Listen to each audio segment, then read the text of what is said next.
Good afternoon.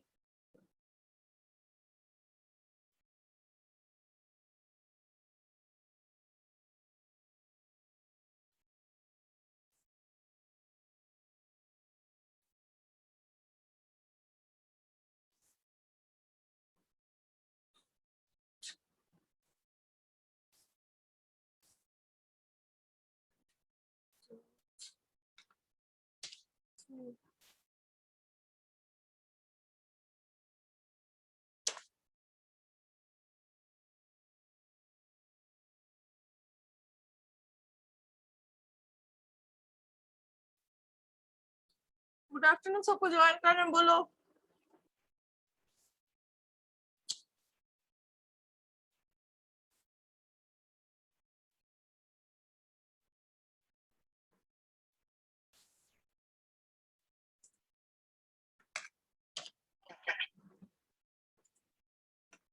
Good afternoon, ma'am. Good afternoon.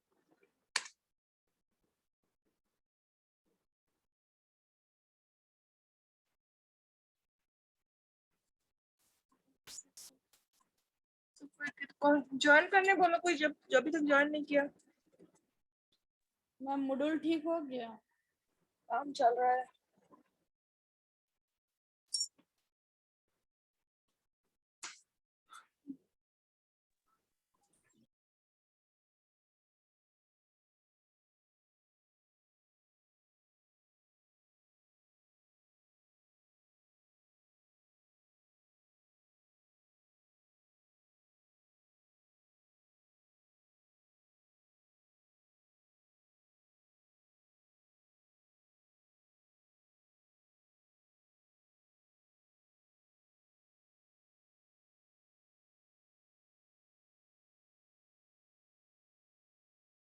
सब कोई आया क्यों नहीं अभी तक?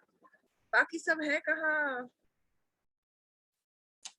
रुको थोड़ा लिखते हैं ग्रुप में.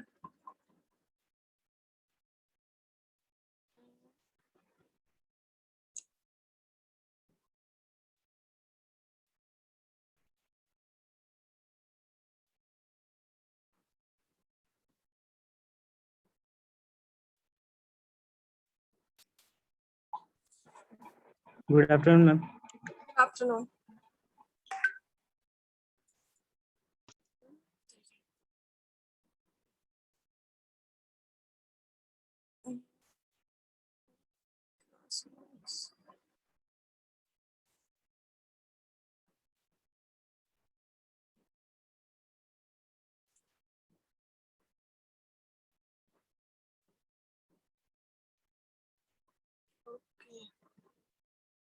लास्ट डे कौन सा टॉपिक चल रहा था हम लोग का? सेल स्प्लिटिंग हो गया था ना?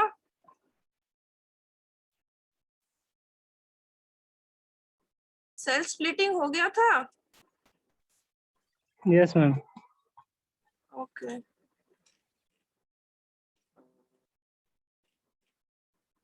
Permanent splitting, real time dynamic splitting, effect on splitting. Okay, cell splitting तो मेरा हो गया था. तो सेल स्प्लिटिंग खत्म होने के साथ साथ मेरा जो मॉड्यूल 2 है, मॉड्यूल 2 भी खत्म हो गया. ठीक है. Consideration of the components of the cellular system. अच्छा, सिलेबस. सिलेबस तो इसमें रुपए भेजे थे ना ग्रुप में. Semi fibre.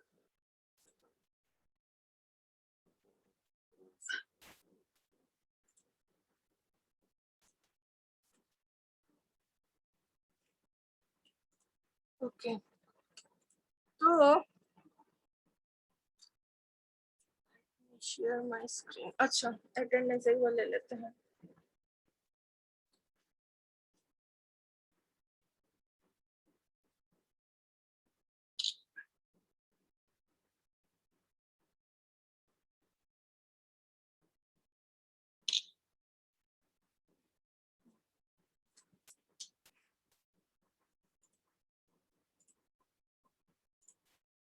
Okay, I think screen दिख रहा है सभी को.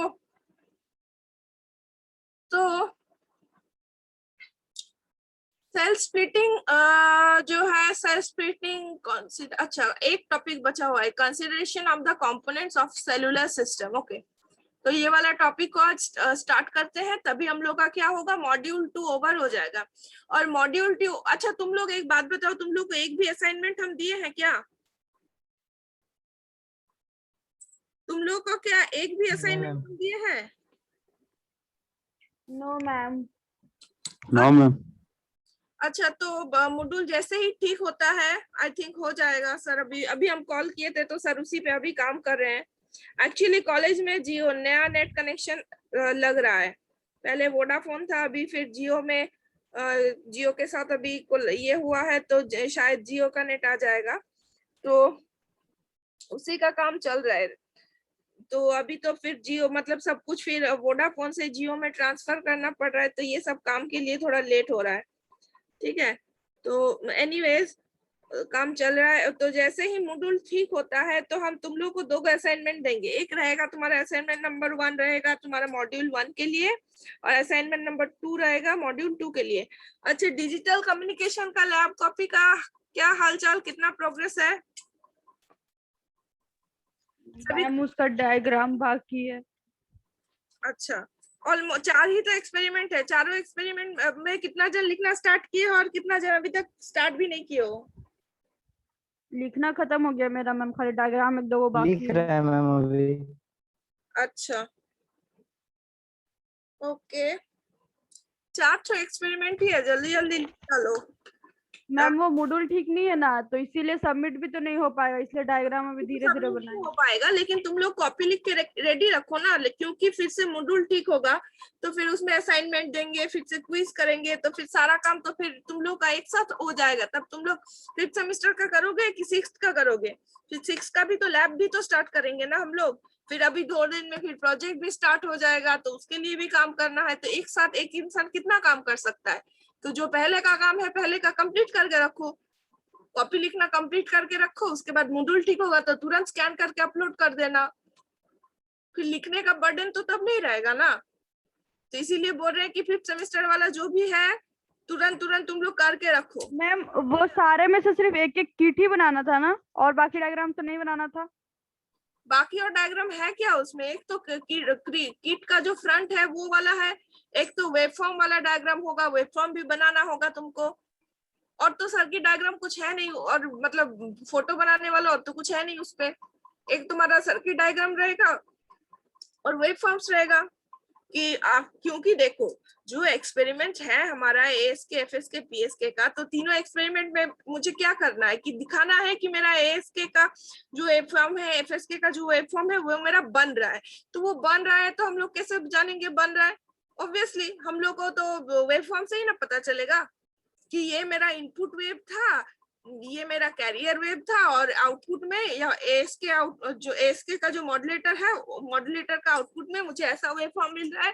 फिर एएसके का मॉड्यूलेटर जो है, मॉड्यूलेटेड वेब को फिर से हम लोग डिमॉड्यूलेटर के इनपुट में अगर देते हैं तो डिमॉड्यूलेटर के आउटपुट में मेरा मैसेज सिग्नल जो कि मेरा पहले ऐसा था अभी उस सेम ऐसा मेरा दिख रहा है। तो वेब फॉर्म तो ड्रॉ करना पड़ेगा ना, तो नहीं तो एक्सपेरिमेंट का ऑब्जेक्टिव कैसे फुलफिल होगा?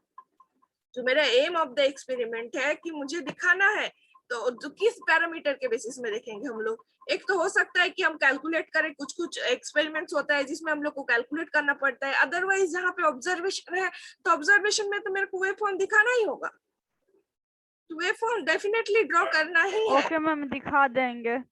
ठीक है, इट्स कंपलसरी, हम समझा दिए कि क्यों इतना नेसेसरी है।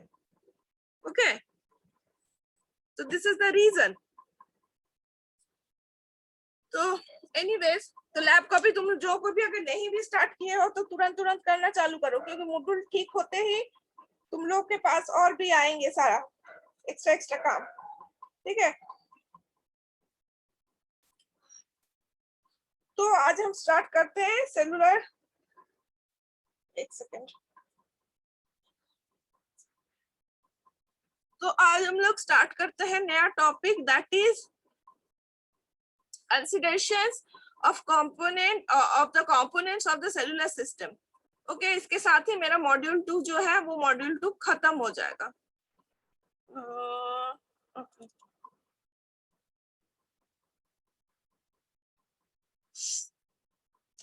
say considerations of the components of cellular system. I think clear है सबको, visible है? Yes, ma'am. Yes, ma'am. Okay. और बड़ा छोटा नहीं ना करना पड़ेगा? No, ma'am. राइटिंग पैड तो थोड़ा ले लेते हैं.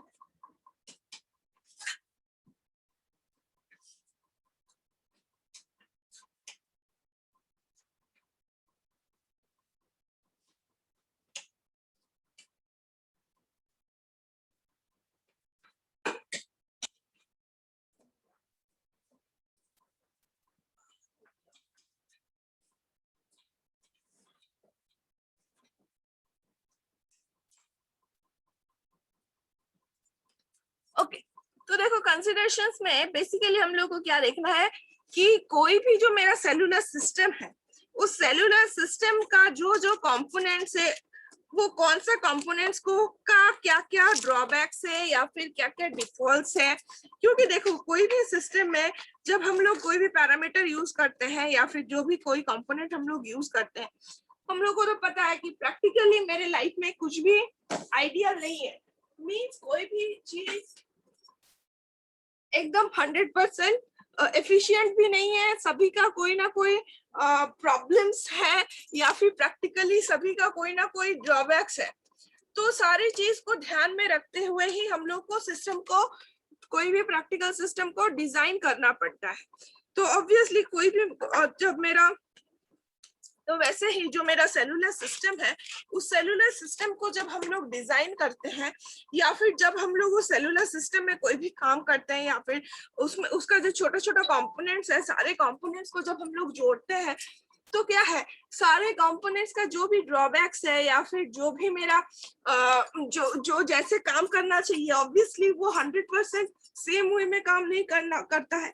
तो ये जो हर एक कंपोनेंट जिसको हम लोग यूज कर रहे हैं इन माय सेलुलर सिस्टम, तो उस सारे कंपोनेंट्स का जो भी लिमिटेशंस है, सारे लिमिटेशंस को हम लोग को ध्यान में रखते हुए उस सिस्टम को या फिर उस पर्टिकुलर नेटवर्क को डिजाइन करना पड़ता है. तो यही सारे टॉपिक्स के बारे में हम लोग को इस टॉपिक के बारे, यही टॉपिक के अंडर में हम लोग को पढ़ना है. ठीक है, तो देखो क्या बोला था. The elements of cellular mobile radio system design to have been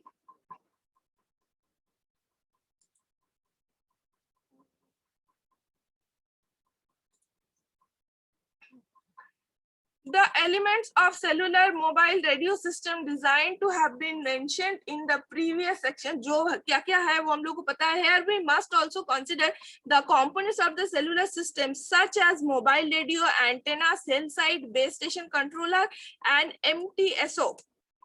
तो हम लोग क्या देख रहे हैं कि मेरा जो भी सेलुलर सिस्टम है, उस सेलुलर सिस्टम का क्या क्या कंपोनेंट्स है बेसिकली. तो हम लोग यहाँ पे देख सकते हैं मेरा जो सेलुलर सिस्टम है उसमें क्या क्या है. सबसे प्राइमरी जो चीज है वो है कि मेरा mobile radios. Mobile radios means क्या है, such as mobile radios. Mobile radios means जो हम लोग का जो सेलुलर सिस्टम है, सेलुलर सिस्टम में क्या हो रहा है मेरा, हम लोग क्या बोले हैं कि सेलुलर सिस्टम में मेरा जो रेडियो लिंक्स है, रेडियो लिंक्स के हिसाब से ही हम लोग क्या करते हैं कि कोई भी अगर रेडियो लिंक, मेरा जो टोटल लिंक का एस्टेब्लिशमेंट होता है या फिर जो मेरा टोटल नेटवर्क है उसका जो मेन कनेक्टिविटी होता है वो क्या है, एक वायरलेस कनेक्टिविटी है. तो ये क्या है, रेडियो कनेक्टिविटी है. तो इसीलिए इसको बोला जाता है रेडियो, मोबाइल रेडियो. जहाँ पे क्या है कि जो मोबाइल क्यों है, क्योंकि ये फिजिबल है, इसको हम लोग मूव करा सकते हैं. दूसरा है antennas. Obviously antennas are the most important parts. दूसरा है antennas. Obviously antennas are the most important part. Third one is cell site. Cell site मतलब जो मेरा बीटीएस है उसका साइट, कि मेरा बीटीएस का लोकेशन कहाँ पे है, कैसा है, किस कंडीशन में है, वहां पे उसका जो एरिया है वो एरिया कितना है. तो ये एक बहुत इंपॉर्टेंट पार्ट है. दूसरा है base station controller. Base station का जो सारे पैरामीटर्स है या फिर वहां पे जिससे क्या होता है कि बेस स्टेशन का जो ऑपरेशन होता है, टोटल ऑपरेशन बेस स्टेशन का, वो जो से कंट्रोल होता है, तो उसको हम लोग बोलते हैं बेस स्टेशन कंट्रोलर। ठीक है, तो base station controller and MTSO, जिसको हम लोग BSC भी बोलते हैं, they would affect our system design if we do not choose the right one. Obviously ये सारा पैरामीटर को अगर हम लोग प्रॉपर वे में चूज नहीं करते हैं, प्रॉपर वे में उसको जितना जिसका जितना टॉलरेंस लेवल है उतना टॉलरेंस लेवल में उसका वैल्यू को अगर हम लोग नहीं रखते हैं, तो ऑब्वियसली मेरा क्या हो जाएगा कि वो सिस्टम को डिजाइन करने में हम लोग को बहुत ज्यादा डिफिकल्टी का फेस करना पड़ेगा। ऑब्वियसली अगर एंटेना है तो एंटेना का क्या है, एंटेना का एक तुम्हारा लिमिट होगा, उसका एक particular type of radiation pattern रहेगा, फिर उसका एक पावर का मैनेजमेंट रहेगा, उसको उसके हिसाब से उसको पावर देना पड़ेगा, उसका थ्रूपुट कितना है वो हम लोग को कैलकुलेट करना पड़ेगा। तो सारी जो ये मेरा एक मोबाइल कम्युनिकेशन का जो मेरा नेटवर्क है या फिर जो सिस्टम है, उस सिस्टम का जो मेरा सारा पैरामीटर्स है, सारा पैरामीटर्स को एक क्या बोलेंगे, एक जस्टिफाइड वे में हम लोग को यूज करना है, तभी जाके एक प्रॉपरली वर्केबल नेटवर्क हम लोग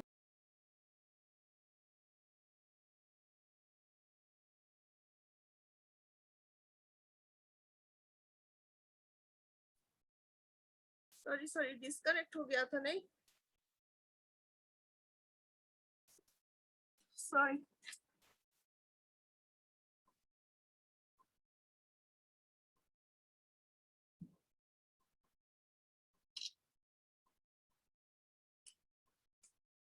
नेट के चलते डिस्कनेक्ट हो गया था, रुको स्क्रीन शेयर करते हैं। हाँ, तो ये सारा जो मेरा नेटवर्क का पैरामीटर्स है, सारे पैरामीटर्स को हम लोग को ध्यान में रखना पड़ेगा, उसका जो लिमिटेशंस है उसको भी हम लोग को ध्यान में रखना पड़ेगा। then only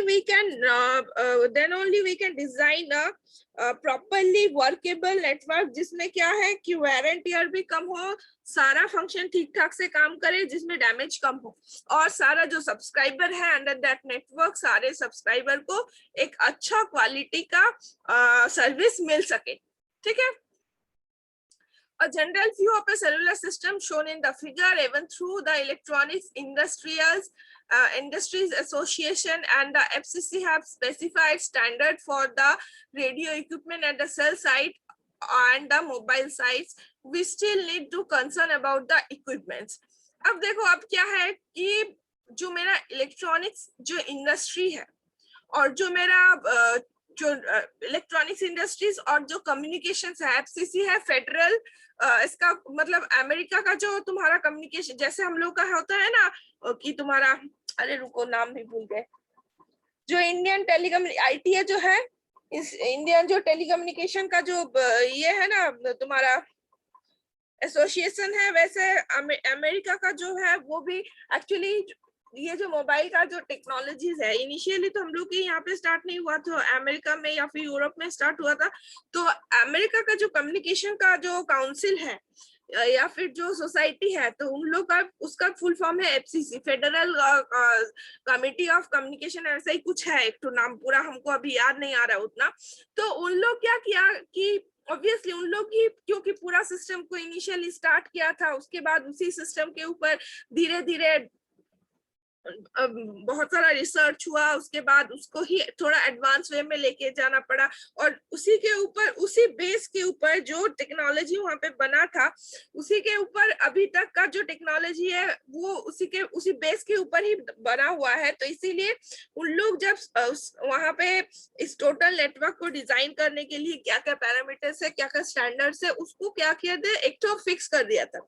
लेकिन ये और इलेक्ट्रॉनिक्स इंडस्ट्रीज एसोसिएशन ने भी कुछ पैरामीटर्स फिक्स किए थे कि जैसे कि मान लो जैसे इलेक्ट्रॉनिक्स जो इंडस्ट्री है वो क्या करता है कि अलग अलग कंपनी जो भी कंपोनेंट्स होता है, जैसे मान लो मेरा मोबाइल हैंडसेट है, तो मोबाइल हैंडसेट कितना जन बनाता है, अलग अलग बहुत सारा कंपनी बनाता है, लेकिन सारे कंपनी का जो हेडसेट है, सारे कंपनी का हैंडसेट क्या है, एक ही फ्रीक्वेंसी को जज करता है, और तुम कभी कोई भी कंपनी का खरीद लो, जो बेसिक स्ट्रक्चर है वो सेम रहता है।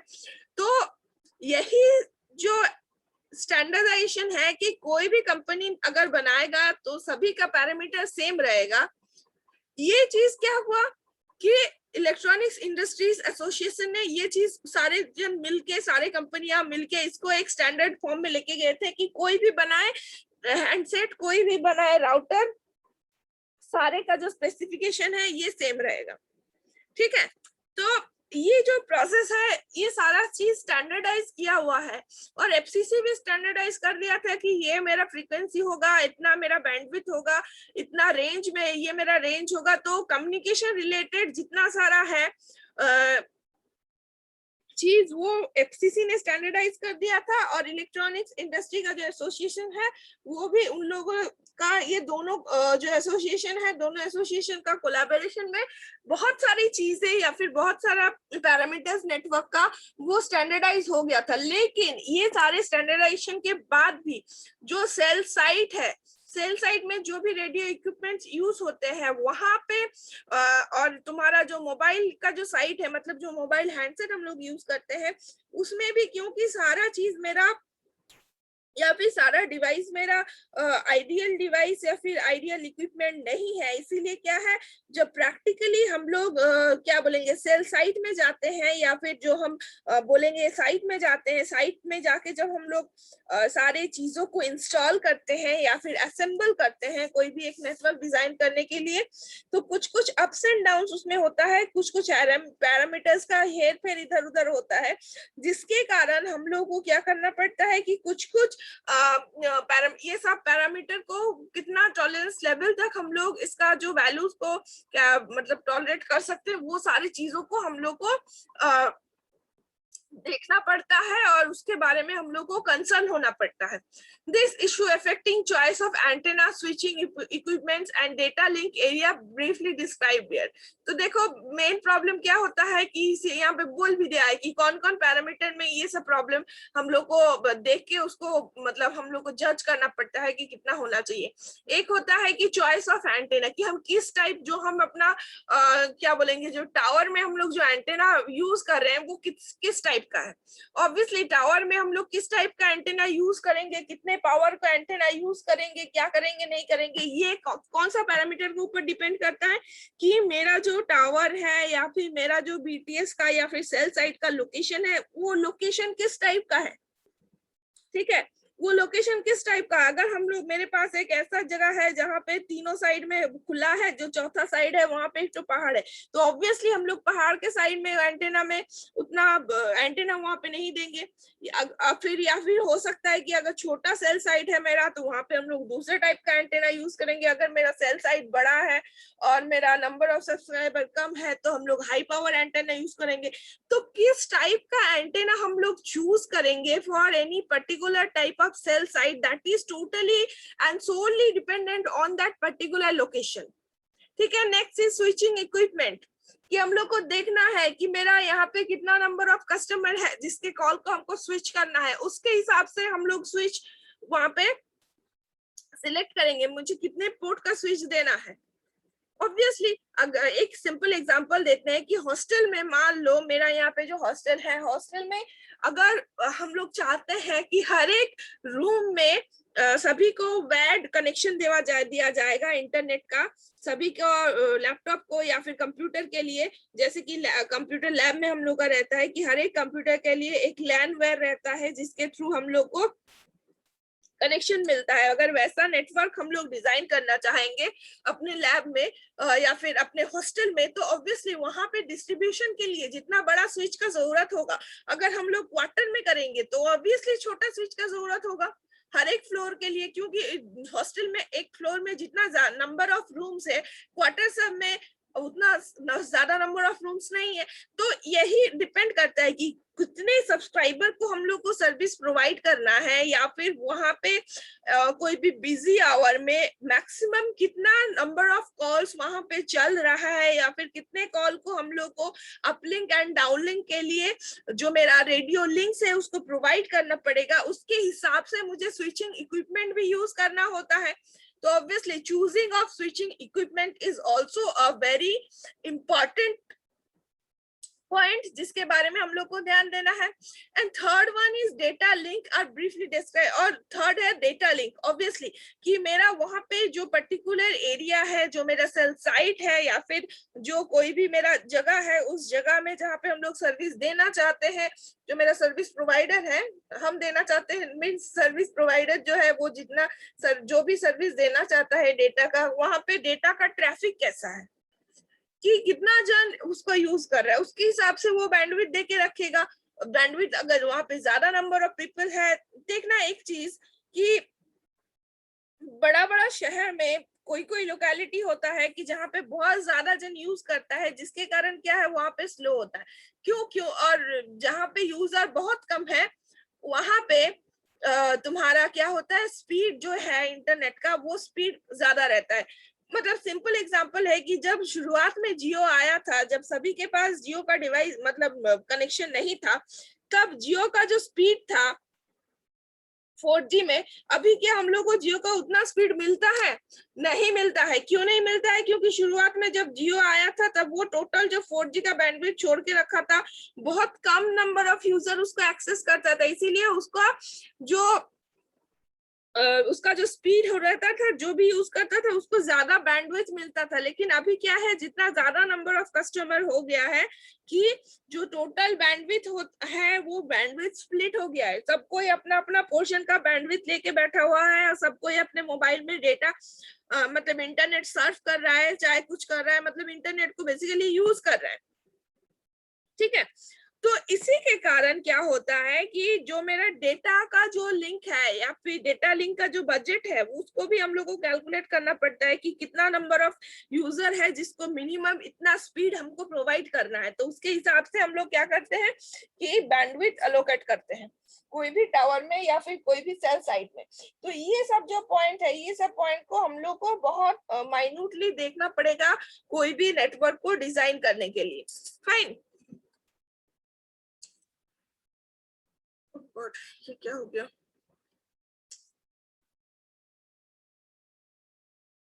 क्या बाबा, एक सेकेंड।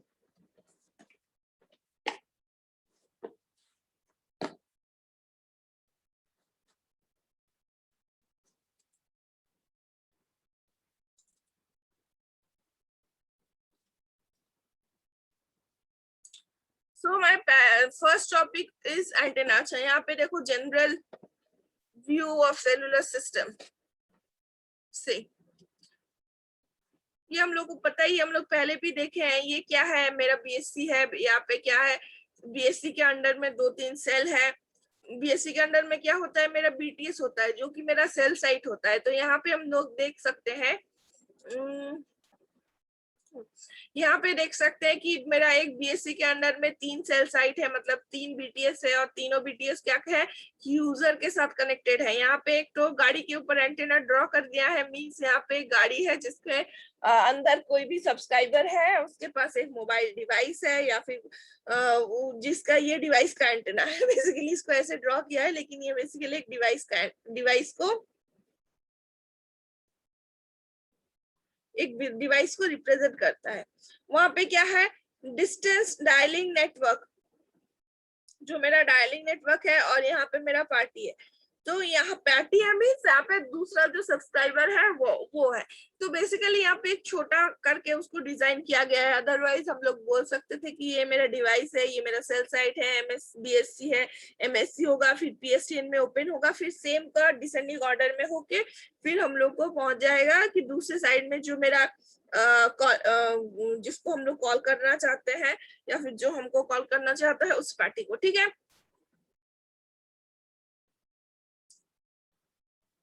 और यहाँ पे देखो दोनों टाइप ऑफ कॉल्स दिया हुआ है, डेटा कॉल्स और वॉइस कॉल्स। ठीक है, डॉटेड लाइन से वॉइस कॉल को रिप्रेजेंट किया गया है, और जो सॉलिड लाइन है, सॉलिड लाइन से डेटा कॉल को रिप्रेजेंट किया गया है। तो ऑब्वियसली कोई जो मेरा सब्सक्राइबर है वो इंटरनेट को भी अवेल कर सकता है, इंटरनेट का फैसिलिटी, या फिर वो कॉल भी कर सकता है। ठीक है, next is antennas. So antennas are most important part of a cellular network system. Fine. तो जहाँ पे क्या है हम लोग को, इसीलिए क्या है हम लोग को मतलब एंटीना के पैरामीटर्स के बारे में बहुत माइन्यूटली नोटिस करना पड़ेगा, क्योंकि एंटीना ही वो चीज है या फिर वो कंपोनेंट है कोई भी नेटवर्क का जो करता है कि जो मेरा रेडियो लिंक है वो रेडियो लिंक को एस्टेब्लिश करता है। क्योंकि एंटेना का जो ट्रांसमिटिंग मतलब रेडिएशन पैटर्न होगा, वो रेडिएशन पैटर्न से ही वो पूरा एरिया को से ही उसको पूरे एरिया को रेडियो लिंक प्रोवाइड किया जाएगा। तो इसीलिए क्या बोला जा रहा है, देखो antenna pattern, antenna gain, antenna tilting and antenna height all affect the cellular system design obviously। तो बेसिक जो पैरामीटर्स कोई भी एंटेना का जिसके बारे में हम लोग को बहुत माइन्यूटली ध्यान रखना पड़ेगा वो है ये चारों में से क्या क्या हो गया। फर्स्ट ऑफ ऑल मेरा antenna pattern, pattern means radiation pattern, कि कोई भी एंटेना जो है उसका रेडिएशन पैटर्न कैसा होगा। जैसे कि हम चाहेंगे तुम लोग को रेडिएशन पैटर्न कैसा होता है एंटेना का, क्या तुम लोग जानते हो कि कोई भी एंटेना का जो रेडिएशन पैटर्न है स्पेशली डायरेक्शनल एंटेना का वो किस तरीके से होता है?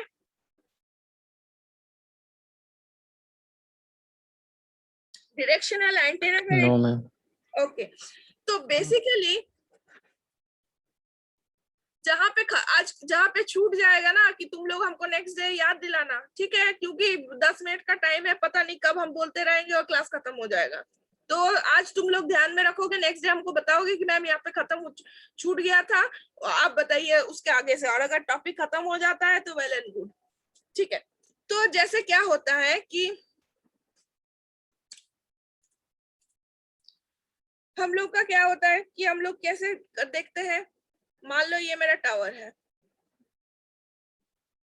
ठीक है, टावर के ऊपर यहाँ पे हम लोग देखेंगे कि एक मेरा एंटेना यहाँ पे है, और हम लोग क्या बोलते हैं कि एंटेना से ऐसे ऐसे करके मेरा जो रेडियो इक्विपमेंट्स मतलब जो रेडियो लिंक्स है वो ऐसे ये होता है। तो ये हो गया मेरा डायरेक्शनल एंटेना। तो डायरेक्शनल एंटेना को रेडिएशन पैटर्न जो होता है वो बलून की तरह दिखने में होता है। इनफैक्ट कोई भी टाइप ऑफ एंटेना का जो रेडिएशन पैटर्न है वो स्पेशली एक बलून के टाइप के दिखने में होता है। तो बलून के जो डायरेक्शनल एंटेना होता है, डायरेक्शनल एंटेना का जो पैटर्न है और टोटल जो पैटर्न है वो ना एक फूल की तरह दिखने में होता है। तो ये कुछ इस तरीके से देखने में हो जाता है, जो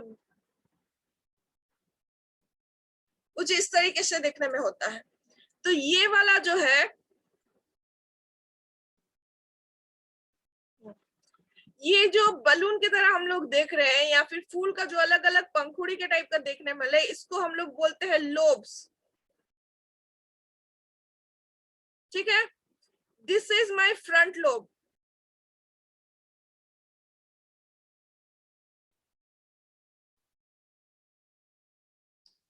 these two are side lobes,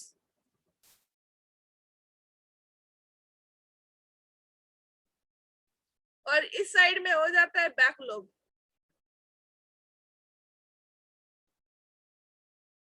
तो ये जो बैक लोब होता है, बैक लोब यहाँ पे, और एक्चुअली बैक लोब और भी छोटा होना चाहिए। तो डायरेक्शनल एंटेना में हम लोग क्या देख रहे हैं, और ये जो मैक्सिमम पावर जो रेडिएट करता है ना एंटेना वो इस साइड में होता है, जो इसका फ्रंट लोब होता है। क्योंकि हम लोग क्या देख रहे हैं, जो मेरा फ्रंट लोब है तुम लोग भी देख पा रहे हो कि वो काफी बड़ा है।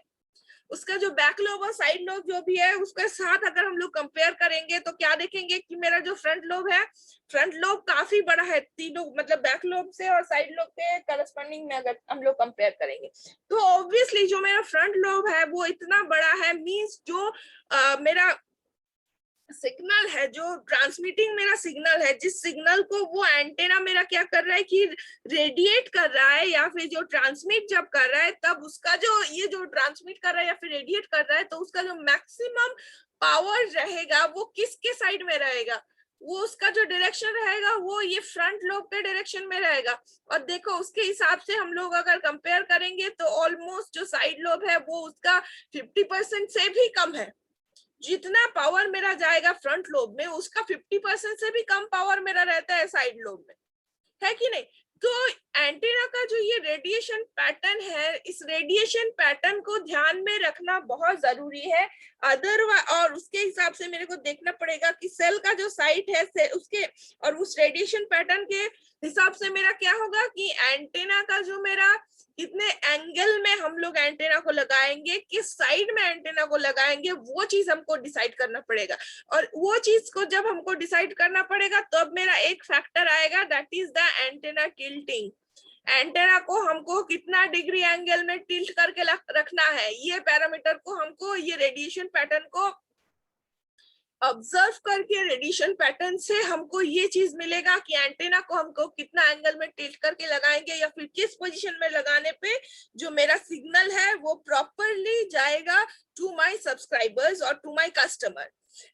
Next point is antenna gain, कि हम एंटीना गेन में एंटीना का गेन कितना है, मतलब कितना एफिशिएंटली वो एंटीना उसको एम्पलीफाई कर रहा है।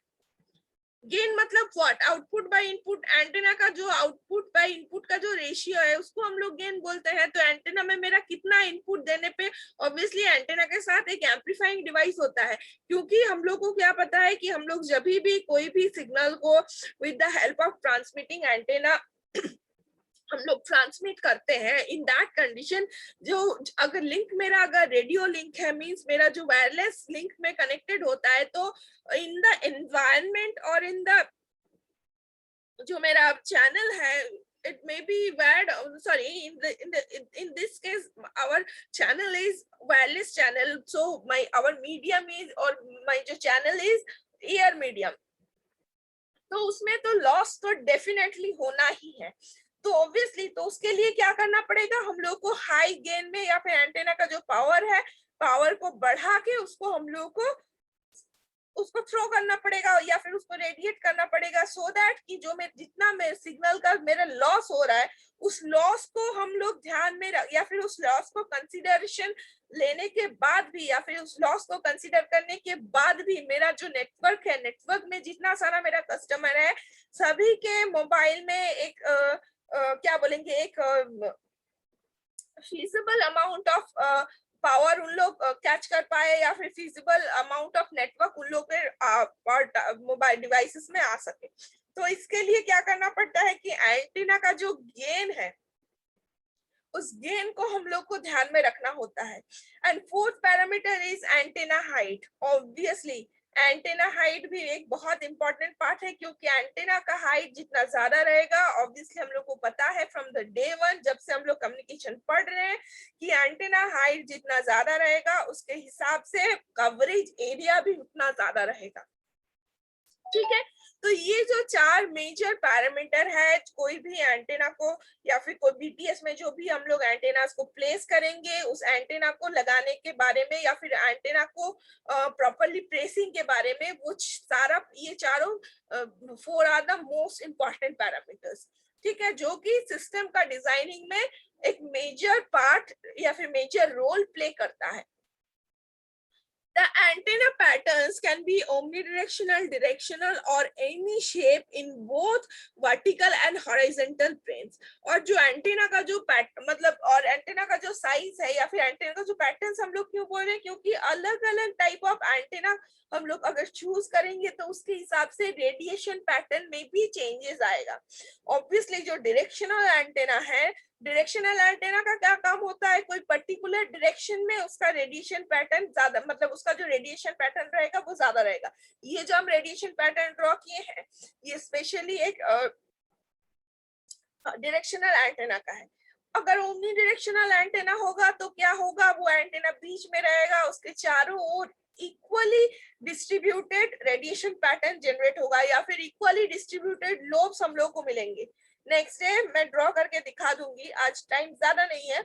तो और अगर हॉरिजॉन्टल एंटेना है या फिर वर्टिकल एंटेना है, देखना बहुत सारा अलग अलग टावर तुम लोग कभी नोटिस करना, जब भी तुम लोग इधर उधर जाओगे या फिर ट्रेन में या फिर बस में अगर तुम लोग ट्रेवल करोगे तो अलग अलग टावर में ना अलग अलग टाइप ऑफ एंटेना रहता है। कहीं पे गोल वाला एंटेना रहता है, कहीं पे लंबा वाला रहता है, कहीं पे देखना एकदम छत्ता की तरह रहता है।